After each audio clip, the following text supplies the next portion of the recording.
যে মানবতার যে ভয়াল বিপর্যয় ঘটেছে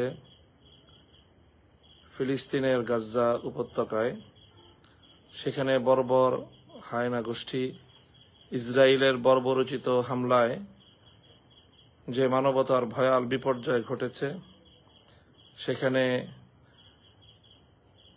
আবাল বৃদ্ধ বনিতা, নারী শিশু সহ সর্বস্তরের গাজ্জাবাসীর উপর যে ভয়াল আক্রমণ চালিয়ে যাচ্ছে, পৃথিবীর ইতিহাসে এই বর্বরতার দৃষ্টান্ত নজিরবিহীন।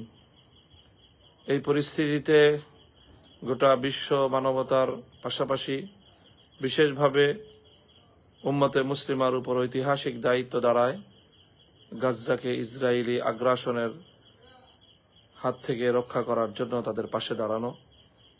ইতিমধ্যে আগামীকাল 7ই এপ্রিল বিশ্বব্যাপী ইসরায়েলের আগ্রাসনের প্রতিবাদে জাতি, ধর্ম, বর্ণ নির্বিশেষে সারা পৃথিবীর সকল শান্তিকামী মানুষ, মানবতাবাদী মানুষ প্রতিবাদের ডাক দিয়েছে এবং প্রতিবাদ কর্মসূচি পালিত হচ্ছে।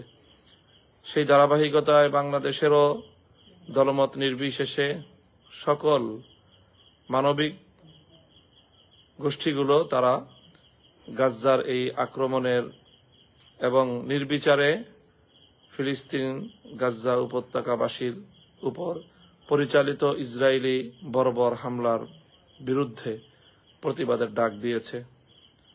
আন্তর্জাতিকভাবে আগামীকালকে সারা বিশ্বব্যাপী যে কর্মসূচি পালিত হচ্ছে তারই অংশ হিসেবে বাংলাদেশেও বিভিন্ন পক্ষ থেকে, বিভিন্ন সংগঠন, ব্যক্তিবর্গের পক্ষ থেকে বাংলাদেশের মানুষকে প্রতিবাদী কর্মসূচিতে সামিল হওয়ার আহ্বান জানানো হয়েছে। হেফাজতে ইসলাম বাংলাদেশের পক্ষ থেকেও ইতিমধ্যে দেশবাসীকে, সকল আলেম সমাজ, ছাত্র জনতা এবং